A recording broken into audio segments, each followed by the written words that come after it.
Good evening बच्चों। आज हम लोग क्वेश्चन करेंगे 4.20 जिसमें क्वेश्चन में कहा गया है कि magnetic field setup using Helmholtz coil. देखिए हेल्महोल्ट्ज़ कॉइल क्या होती हैं। ये क्वेश्चन एक्सरसाइज 4.16 में दिया गया था। जब कोई दो कॉइल जिनकी एक्सिस एक ही हो, जैसे ये दो कॉइल हैं, करंट की डायरेक्शन सेम है और उनकी कॉमन एक्सिस हो,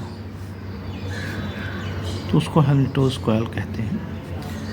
ठीक है, उनके एक्सेस पे जो फील्ड होती है, में जो मैग्नेटिक फील्ड क्रिएट होगी करंट से, वो यूनिफॉर्म होती है। ये हम लोग क्वेश्चन 4.16 में कर चुके हैं। और वो स्मॉल रीजन में यूनिफॉर्म रहती है, हर जगह नहीं, एक स्मॉल रीजन में ऑलमोस्ट जो है सेंटर पर रहती है। वो रहती है, वो यहाँ दिया गया है फील्ड 0.75 टेस्ला।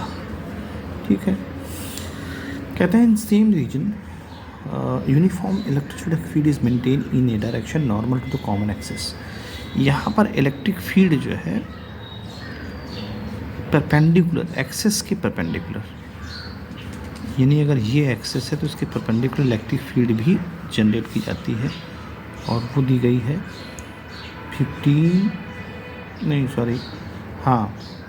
वो नहीं दिया गया इलेक्ट्रिक फील्ड। कहता है कि एक चार्ज पार्टिकल नैरो बीम, यानी कि एक छोटी सी जो है पतली सी बीम जो है चार्ज पार्टिकल की एक्सेलरेट की जाती है इसके बीच में 15 किलो वोल्ट, यानी कि वोल्टेज जो है 15 kV का, यानी 1500 वोल्ट का, 15,000 वोल्ट का वोल्टेज दिया जाता है उस फाइन बीम को, नैरो बीम को, जो कि वो बीम जो है वो परपेंडिकुलर होती है इलेक्ट्रिक फील्ड और इसके एक्सिस के। मतलब कहने का इस तरह का कुछ बनेगा काम, ऐसे 3 डायमेंशनल। यानी कि जैसे मान लीजिए ये आपने पढ़ा होगा, जैसे ये है, ये एक्सिस हो गई, ये फील्ड हो गई, और ये या तो ऊपर की तरफ होगी या डाउनवर्ड होगी। बीम या तो नीचे जा रही होगी, है ना, इसके इस रीजन के बीच में ऐसे जा रही होगी इनसाइड द पेपर, यानी जो बीम का पाथ होगा वो इनसाइड द पेपर होगा, इनसाइड द पेपर।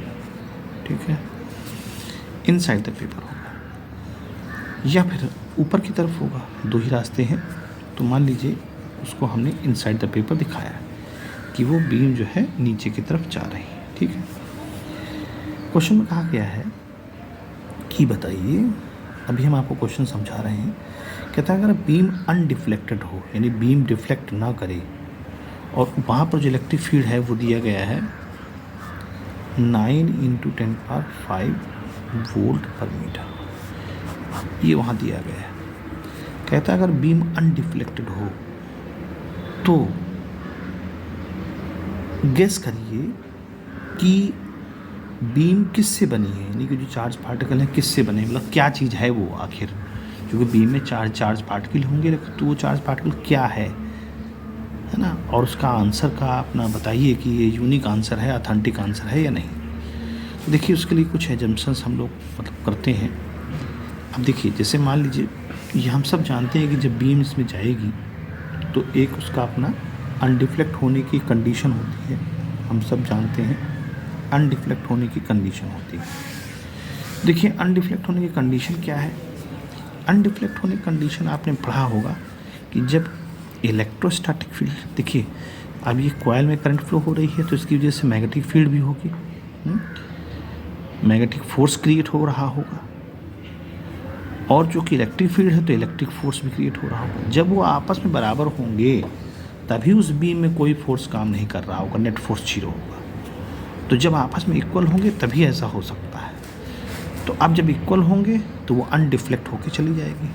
देखिए चार्ज पार्टिकल का जो मैग्नेटिक फोर्स होगा वो QV होगा, जो कि 90 डिग्री, तो sin 90 लिखने की जरूरत नहीं है। यहाँ होगा QE, Q से Q काट दीजिए तो V की वैल्यू यहाँ क्या हो जाएगी, VB बराबर E। एक रिलेशन आ गया, अभी इसको ज़रूरत पड़ेगी। अब यहाँ पर देखिए दूसरी बात ये कहा जा रहा है कि चूँकि बहुत सारी जानकारी हमको नहीं दी, जैसे वेलोसिटी नहीं दिया है, तो उस वेलोसिटी को निकालने का तरीका है कि जब चार्ज पार्टिकल को 15,000 वोल्ट से एक्सेलरेट किया जाता है तो काइनेटिक एनर्जी जो होगी 12mv², वो उसके ईवी के बराबर होगी। मैथमेटिक्स में अभी आपने इसमें अभी पिछले क्वेश्चन में इसको आपने देखा होगा, इसका यूज़ हुआ 4.19 में। तो यहाँ से अगर वेलोसिटी ये वेलोसिटी है, ये वोल्टेज पोटेंशियल, तो थोड़ा दोनों में अंतर याद रखें। तो v² जो है यहाँ पर बन जाएगा 2ev या qv भी कह सकते हो अपॉन m। ठीक है, अब ये हमको v पता चल गया। यहाँ पर हमको v यहाँ रख देंगे तो हमको जो है क्या पता चल जाएगा, और आगे सिचुएशन पता चल जाएगी। देखिए अब समझिए ज़रा, यहाँ पर v है, चूँकि v² है तो इसको काम करो, इसको v² कर लो, तो v² कर लिया, मतलब टोटल सब का स्क्वायर कर दिया।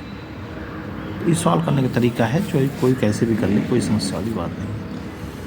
तो v² की जगह हम लोग क्या लिखते हैं, 2ev अपॉन m, v² और e²। ठीक है, यहाँ से हमको देखो जो चीज़ नहीं दी है उसका रेशियो निकाल लो। जैसे e अपॉन m का रेशियो रखो यहीं पर, बाकी जो है उधर पहुँचा दो, तो क्या बन जाएगा e² m, और बाकी नीचे हो जाएगा 2v²।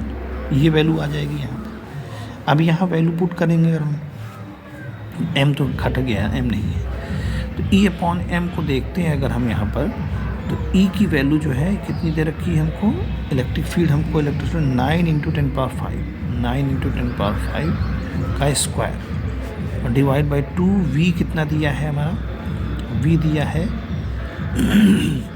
V यहाँ पर हम लोगों ने रखा, अच्छा V तो गायब कर दिया, पोटेंशियल, ये V पोटेंशियल वाला है, तो V हो जाएगा हमारा 15,000 वोल्ट। ठीक है, और फील्ड कितना हो जाएगा 0.75 × 0.75, ये चीज़ हो जाएगी। ठीक है, तो अब देखिए इसको जब सॉल्व करेंगे तो यहाँ थोड़ा सा नीचे ले आएँ इस तरफ, जब इसको सॉल्व करेंगे तो e अपॉन m की वैल्यू जो है क्या हो जाएगी हमारी, आ जाएगी लगभग 4.8 × 10⁷ कूलाम पर किलोग्राम।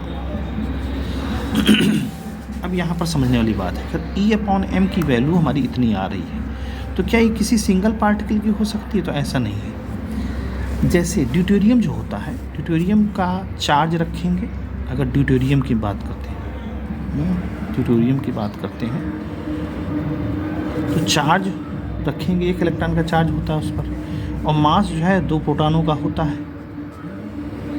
तो वैल्यू क्या आ जाएगी, जो वैल्यू उसको काट करके आएगी वो यही आती है।